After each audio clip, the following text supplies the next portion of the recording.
আর মাত্র একদিন পরেই নির্বাচন এবং নির্বাচনের সমস্ত প্রস্তুতি সম্পন্ন করেছে এই নির্বাচন কমিশন। ইতিমধ্যেই দেশের 64টি জেলায় পৌঁছে গেছে ব্যালট। নির্বাচন কমিশন সর্বশেষ যে প্রস্তুতিগুলো নিচ্ছে সেটি নিয়েও কথা বলবো। একই সঙ্গে নির্বাচন কমিশন গতকাল যে সিদ্ধান্ত নিয়েছিল যে ভোট কেন্দ্রে আসলে কারা কারা মোবাইল ফোন ব্যবহার করতে পারবে কিংবা কারা কারা ফোন নিয়ে ভোট কেন্দ্রে ঢুকতে পারবে সেটি নিয়ে একটি নির্দেশনা রয়েছে। সেই নির্দেশনাগুলো নতুন কী কী যুক্ত হয়েছে এবং কারা কারা মোবাইল ফোন সঙ্গে নিয়ে ভোট কেন্দ্রে প্রবেশ করতে পারবেন সেটি নিয়ে কথা বলবো। একই সঙ্গে নির্বাচন কমিশনের সর্বশেষ প্রস্তুতি এবং তাদের কি কি নির্দেশনা রয়েছে, নিজের আচরণবিধি নিয়ে কি কি নির্দেশনা রয়েছে। এবং কাল আরেকটি বিষয় নিয়ে আলোচনা হচ্ছে, সেটি হচ্ছে যে নির্বাচন কমিশনের যে বিধিমালা রয়েছে, আচরণবিধি যেটি রয়েছে, সেটি ক্ষেত্রে কিছুটা লঙ্ঘনের অভিযোগ পাওয়া গেছে। সেটি নিয়ে নির্বাচন কমিশন আসলে কি ব্যবস্থা নিয়েছে সেটি নিয়ে আলোচনা করব। দর্শক, তার আগে সবাইকে স্বাগত জানাচ্ছি বাংলা নিউজ লাইভ থেকে। আপনাদের সাথে আছে আমি মৌসুমী সুলতানা। দর্শক, আপনারা জানেন যে গতকাল ভোট কেন্দ্রে মোবাইল ফোন নিয়ে যে আলোচনাটি তৈরি হয়েছিল সেটির একটি সমাধান হয়েছে, যে নির্বাচন কমিশন পরবর্তীতে সিদ্ধান্ত নিয়েছে যে ভোটাররা এবং একই সঙ্গে যারা সাংবাদিকরা রয়েছেন, যারা মোবাইল জার্নালিজম করেন, তারা মোবাইল ফোন নিয়ে ভোট কেন্দ্রে প্রবেশ করতে পারবেন।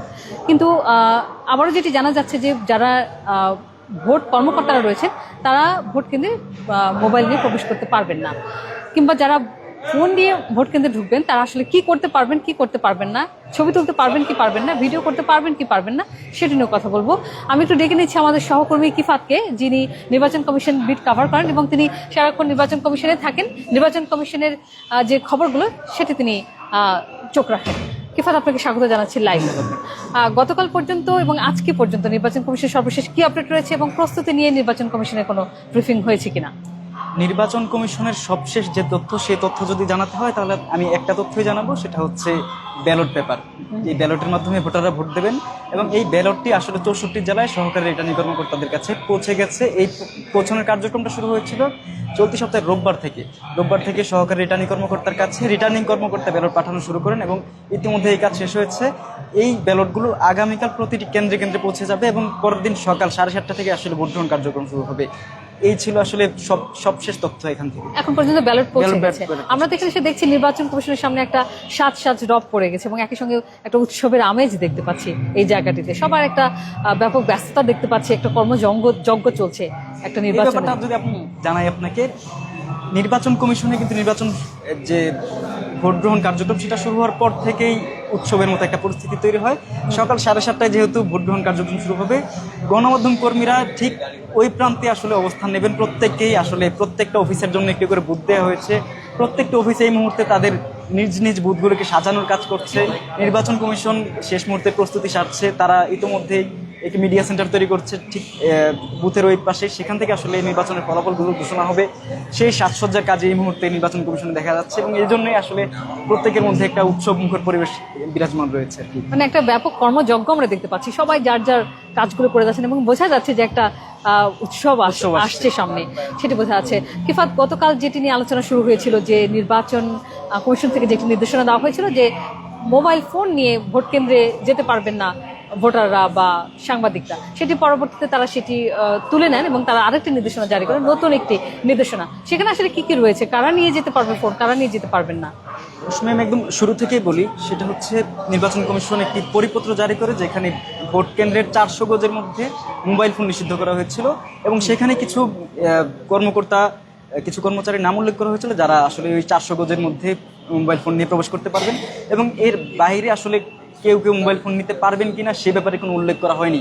এরপর থেকে আসলে সামাজিক যোগাযোগ মাধ্যমে সাংবাদিক মহলে বিভিন্ন ধরনের বিতর্ক তৈরি হয় এবং সে ব্যাপার নিয়ে আমরা সবাই নির্বাচন কমিশনের যে সিনিয়র সচিব রয়েছেন তার সঙ্গে কথা বলতে চাই। তিনি সহ এবং ইসি সানাউল্লাহ যিনি আছেন, তিনি আমাদেরকে জানালেন যে এই পরিপত্রটা লেখার যে ভাষায় আসলে ত্রুটি ছিল। আসলে সাংবাদিকরা যে ফোন নিয়ে এই 400 গজের মধ্যে প্রবেশ করতে পারবেন না সে ব্যাপারটা এমন না, এটা তাদের লেখার মধ্যে ভুল ছিল এবং পরবর্তীতে তারা আমাদেরকে এই ব্যাপারটা সংশোধন করে জানান। তারা জানান যে ভোটার, সাংবাদিক সহ যারা আছেন প্রত্যেকে আসলে মোবাইল ফোন নিয়ে ভোট কেন্দ্রে প্রবেশ করতে পারবেন, তবে পোলিং এজেন্ট, পোলিং কর্মকর্তা সহ ভোট গ্রহণের সঙ্গে যে সকল কর্মকর্তারা আছেন তারা আসলে মোবাইল ফোন নিয়ে ভেতরে প্রবেশ করতে পারবেন না। কারণ যদি তারা ভেতর প্রবেশ করেন এবং ভেতর থেকে কোনো ফলাফলের ফলাফল আনুষ্ঠানিকভাবে ঘোষণা হওয়ার আগে বা অনানুষ্ঠানিকভাবে ঘোষণা হওয়ার আগে যদি তারা কোনো ফলাফল বাইরে জানিয়ে দেন, তাহলে বাইরে গোলযোগ তৈরি হতে পারে। সেই ব্যাপারগুলো মাথায় রেখে আসলে কয়েকটি পদমর্যাদার ব্যক্তিদের মোবাইল ফোন নিষিদ্ধ করা হয়েছে ভোট কেন্দ্রের ভিতরে।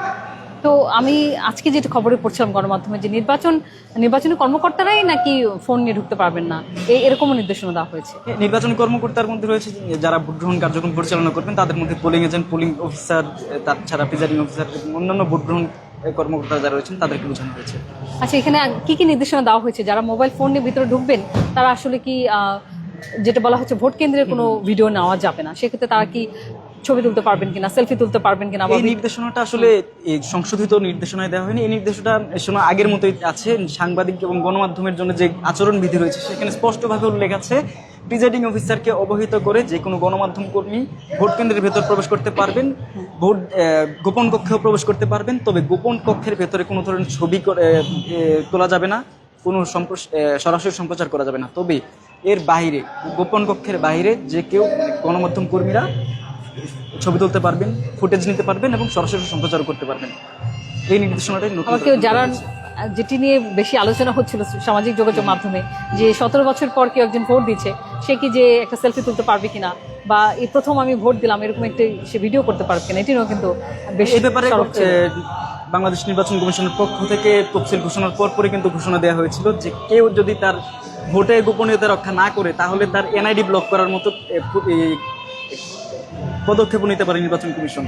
তাই প্রত্যেকবারই নির্বাচন কমিশন এই ধরনের কথা প্রশ্নের মুখোমুখি হলে তারা প্রত্যেকবারই ভোটারদেরকে তাদের ভোট কোন জায়গায়, কোন মার্কায়, কোন প্রতীকে দিয়েছেন সেই ব্যাপারটা বারবার তারা যেন প্রকাশ না করেন, এই বারবার নিষেধ করছিলেন। মোট কথা হচ্ছে যে কিফাত, যে ভোট কেন্দ্রে মোবাইল নিয়ে যাওয়া যাবে, কিন্তু সেখানে গোপন কক্ষের ভেতরে কোনো ধরনের ফুটেজ, কোনো ছবি বাইরে বের করা যাবে না। আপনি যে ভোটটি দিচ্ছেন সেটির গোপনীয়তাটা রক্ষা করতে হবে। এটা আসলে সব যারা ভোটাররা রয়েছেন, যারা দেখছেন আমাদের লাইভটি, তারা নিশ্চয়ই এই বিষয়টা সচেতন থাকবে নাকি যারা ফোন নিয়ে যাবেন।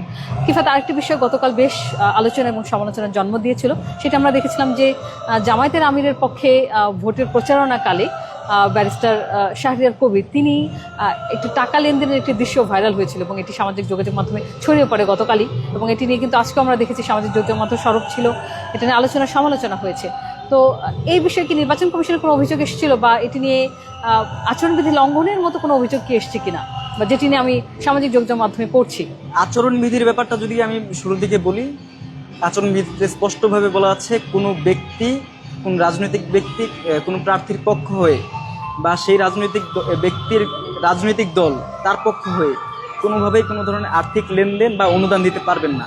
সেক্ষেত্রে যদি শাহরিয়ার সাহেব এই কাজটি করে থাকেন জামায়াত আমিরের পক্ষে, যেহেতু জামায়াত আমির একজন প্রার্থী, সে ব্যাপারে সেক্ষেত্রে তার এই কাজটি আচরণবিধি লঙ্ঘন করে। তবে নির্বাচন কমিশনকে আমরা বারবার এই প্রশ্নটি করেছি কয়েকটি ব্রিফিংয়ে, যে তার এই কাজের ব্যাপারে কোনো ধরনের পদক্ষেপ আপনারা নিচ্ছেন কিনা। নির্বাচন কমিশন স্পষ্টভাবে বলে দিয়েছে এরকম কোনো অভিযোগ তারা পাননি, যদি অভিযোগ আসে সেক্ষেত্রে তারা কোনো ধরনের ব্যবস্থা নিতে পারবেন।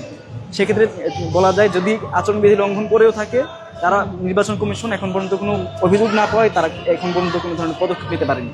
তার মানে হচ্ছে যে এখন পর্যন্ত নির্বাচন কমিশনে আচরণবিধি লঙ্ঘন তিনি করেছেন কিনা শাহরিয়ার কবির, এই ধরনের কোনো অভিযোগ নির্বাচন কমিশন পায়নি, আসলে জন্য তারা কোনো ব্যবস্থাও নেয়নি। কিন্তু যারা নির্বাচন বিশ্লেষক যারা রয়েছেন তারা কিন্তু বলছেন যে এটি চূড়ান্ত নির্বাচন আচরণবিধি লঙ্ঘনের শামিল, সেক্ষেত্রে নির্বাচন কমিশনের একটি পদক্ষেপ নেওয়া উচিত ছিল।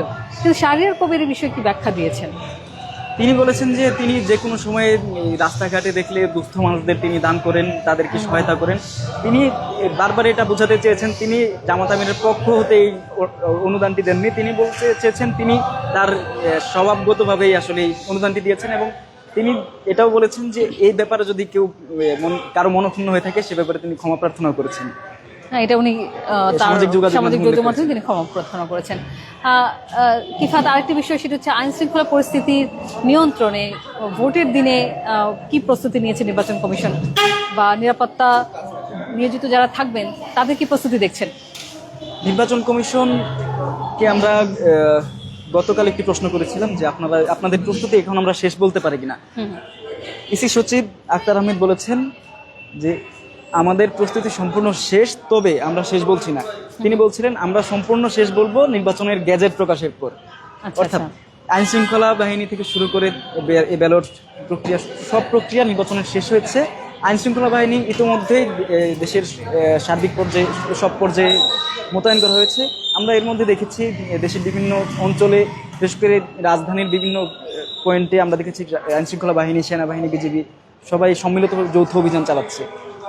সেই ক্ষেত্রে বলা যায় নির্বাচন কমিশনের পক্ষ থেকে এবং আইন শৃঙ্খলা বাহিনীর পক্ষ থেকে সব ধরনের প্রস্তুতি এই মধ্যে শেষ হয়েছে। এই মুহূর্তে প্রায় সম্পূর্ণ বলা যায়। ফলাফল ঘোষণার ব্যাপারে নির্বাচন কমিশন কি বলছে, মানে ফলাফল ঘোষণার সময় কতদিন লাগতে পারে, সর্বশেষ তারা কি বলেছে, সেটির প্রস্তুতি বাকি রয়েছে? এ ব্যাপারে আজ সকাল 10টায় একটি আপডেট দিয়েছে নির্বাচন কমিশন। নির্বাচন কমিশনের একটি অনুষ্ঠান ছিল, মিডিয়া সেন্টার উদ্বোধন, সেটা হচ্ছে হোটেল ইন্টারকন্টিনেন্টাল। সেখানে হচ্ছে আগামীকাল একটি ব্রিফ করা হবে নির্বাচনের সার্বিক পরিস্থিতি নিয়ে, নির্বাচনের সব প্রস্তুতিমূলক একটি সবশেষ ব্রিফিং নির্বাচন কমিশনের পক্ষ থেকে করা হবে। সেটার উদ্বোধন অনুষ্ঠানের ইসি সচিব বলেছেন যে এখন পর্যন্ত আসলে সব ধরনের প্রস্তুতি শেষ হচ্ছে। প্রশ্নটা যদি একবার করতেন। ফলাফল ঘোষণার ক্ষেত্রে তারা কি প্রস্তুতি নিয়েছে, কয়দিন লাগবে কি বলছে? তারা বলছিলেন যে ফলাফল 300টা আসন আছে, 299টা আসনে আসলে নির্বাচন হচ্ছে। তো মানুষজন সামাজিক যোগাযোগ মাধ্যমে একটা রিউমার যেটা ছড়াচ্ছে যে একটা আসনে যদি 4 ঘন্টা লাগে তাহলে 300 আসনে 600 ঘন্টা, 120 ঘন্টা, 1200 ঘন্টা লাগতে পারে। তা আসলে এরকম তো না, 300 আসনে 299 আসনে একসাথেই আসলে ফলাফল গণনা শুরু হবে। তো সেক্ষেত্রে নির্বাচন কমিশনের পক্ষ থেকে যেটা বলা হয়েছে, নির্বাচন কমিশনের সকল ফলাফল যখন আসবে, জাতীয় সংসদ নির্বাচনের ফলাফলগুলো আসার পর মানে নির্বাচন হবে 12 ফেব্রুয়ারি। 13 ফেব্রুয়ারি সকাল 10টার দিকে পোস্টাল ভোটের যে সকল ব্যালট আছে এবং সাধারণভাবে ব্যালটের মাধ্যমে যেই সকল ভোটগুলো পড়বে সেগুলো কম্পাইলের কাজ শুরু হবে 13 তারিখ সকাল 10টায়। সেক্ষেত্রে বোঝা যাচ্ছে যে 13 তারিখ দুপুর অথবা বিকেল নাগাদ আসলে ফলাফলটা আসার, ফলাফল প্রকাশ করার। 12 তারিখ রাতে ঘোষণা শুরু হবে না? সেটার সুযোগ আসলে নেই, কারণ বিকেল 4:30 পর্যন্ত ভোট গ্রহণ, 12 তারিখ বিকেল 4:30 পর্যন্ত ভোট গ্রহণ কার্যক্রম রয়েছে। এবং এই 4:30টার মধ্যে কেন্দ্রে যদি কোনো ব্যক্তি প্রবেশ করেন, সেক্ষেত্রে তার ভোট গ্রহণ করতে যদি রাত 10টা বাজে তার ভোট গ্রহণ করতে হবে। এবং সেক্ষেত্রে দেখা যায় যে 4:30 বাজলে কি হয় যে মানুষজন মনে করে যে আজ আমি বিকালেই ভোটটা দিই, কারণ তখন হয়তো ভিড় কম থাকবে। এরকম করে দেখা যায় 4:30টার দিকে বিশাল লম্বা লাইন ভোট কেন্দ্রে রয়ে যায়। তাদের ভোট গ্রহণ শেষ হতে হতে মোটামুটি যদি সন্ধ্যা হয়ে যায়, সেক্ষেত্রে সন্ধ্যার পর ব্যালট বক্সগুলো নেওয়া হবে এবং তারপর ব্যালটগুলো গণনা করা হবে। কিছু কিছু আসনে দেখা যায় যে ভোটার সংখ্যা 5 লাখের অধিক, সেক্ষেত্রে তাদের যদি ভোট কাস্টিং হয় 80% মতো, নির্বাচন কমিশনের আশা এরকম বেশি অংশগ্রহণমূলক নির্বাচন হতে চলেছে। তো সেক্ষেত্রে দেখা যাচ্ছে রাত পেরিয়ে যেতে পারে ভোট গণনা, অনানুষ্ঠানিক ফলাফলটা নির্বাচন কমিশনে পৌঁছাতে। তাই নির্বাচন কমিশন বলছেন 299টা আসনের সবগুলো আসনে যখন অনানুষ্ঠানিক ফলাফলটা আসবে তখনই তারা আসলে পোস্টাল ভোটের সঙ্গে এগুলো কম্পাইল করবে। তো সেক্ষেত্রে বলা যাচ্ছে আসলে 12 তারিখ রাতে ফলাফল পাওয়ার কোনো সম্ভাবনা নেই। এবং কেউ যদি সামাজিক যোগাযোগ মাধ্যমে এই ধরনের কোনো ফলাফল প্রকাশ করে থাকে, সেটা আসলে গুজব হিসেবে উড়িয়ে দেওয়া হবে। এটা কি নির্বাচন কমিশন থেকে বলা হয়েছে? তার মানে হচ্ছে এটা একটা দীর্ঘ সময়ের কথা তারা ইঙ্গিত দিয়েছে যে ফলাফল ঘোষণা সময় লাগবে। আর লাইনের কথা যেটা আপনি বলেন যে যারা 4:30টার পরেও লাইনে থাকবে, যখন কেউ প্রবেশ করবে কেন্দ্রের এরিয়াতে, সেক্ষেত্রে তার ভোট গ্রহণ করতে যদি 10টা বাজে তার ভোট গ্রহণ চলবে। এক্ষেত্রে গণভোটের আরেকটি বিষয় রয়েছে, গণভোটের ফলাফলের কথা তারা কিভাবে ঘোষণা করবে সেটা কি বলেছে? গণভোট এবং সংসদ নির্বাচনের আনুষ্ঠানিক ফলাফল তো একসাথে আসবে। সেক্ষেত্রে ওই সকাল 10টার মধ্যে আসলে 13 তারিখ সকাল 10টার মধ্যে গণভোটের ফলাফল নির্বাচন কমিশন পেয়ে যাবে। তবে ঘোষণা হবে আসলে একসাথেই। পোস্টাল ভোটের মধ্যে গণভোটের ভোটও কিন্তু আছে। তো কম্পাইল করার সময় গণভোটের সাধারণ ব্যালটের সাথে কম্পাইল হবে এবং সংসদ নির্বাচনের পোস্টাল ভোটেরটা সাধারণ ব্যালটের সঙ্গে যুক্ত হবে। তাই আসলে একসঙ্গেই ফলাফল ঘোষণা হবে, আগে পরে ঘোষণার কোনো সুযোগ নেই। তার মানে ধরে নেওয়া যাচ্ছে যে 13 তারিখ সকাল থেকে আমরা হয়তো ফলাফল ঘোষণা শুরু করা যেতে পারে বা শুরু হতে পারে। সকাল থেকে নির্বাচন কমিশন যেহেতু ঘোষণা দিয়েছে সকাল 10টায় কম্পাইল করবে, তাই তারা ঘোষণা দিবে যে এটা ঘোষণার সঠিক সময় আসলে উল্লেখ করা হয়, প্রস্তুতি শুরু হবে। কম্পাইলেশন পরে হয়তো আমরা আশা করতে পারি যে 13 তারিখ শুক্রবার জুম্মার পর থেকে হয়তো ঘোষণার ব্যাপারটা আমরা দেখতে পারি। যেহেতু রাকসু আমরা দেখেছি কিন্তু ফলাফল ঘোষণায় অনেক সময় লেগেছে, সেক্ষেত্রে জাতীয় নির্বাচন আরো বড় একটি ব্যাপার। আর এখানে একই দিনে দুটি ভোট, সেক্ষেত্রে হয়তো বা এই প্রক্রিয়াটি আরেকটু সময়ের ব্যাপারেই মনে হচ্ছে সেটি। কিভাবে আপনাকে অসংখ্য ধন্যবাদ জানাচ্ছি আমার সঙ্গে লাইভে যুক্ত হওয়ার জন্য। আপনি থাকুন নির্বাচন কমিশনে, আবার যদি নতুন কোনো তথ্য পাই বা আপডেট কোনো তথ্য থাকে নিশ্চয়ই আপনার সঙ্গে আবার যুক্ত হবো। ধন্যবাদ। অসংখ্য ধন্যবাদ আপনাকে। ধন্যবাদ দর্শক যারা আমাদেরকে দেখছিলেন, আপনাদেরকে সবাইকে ধন্যবাদ জানাচ্ছি।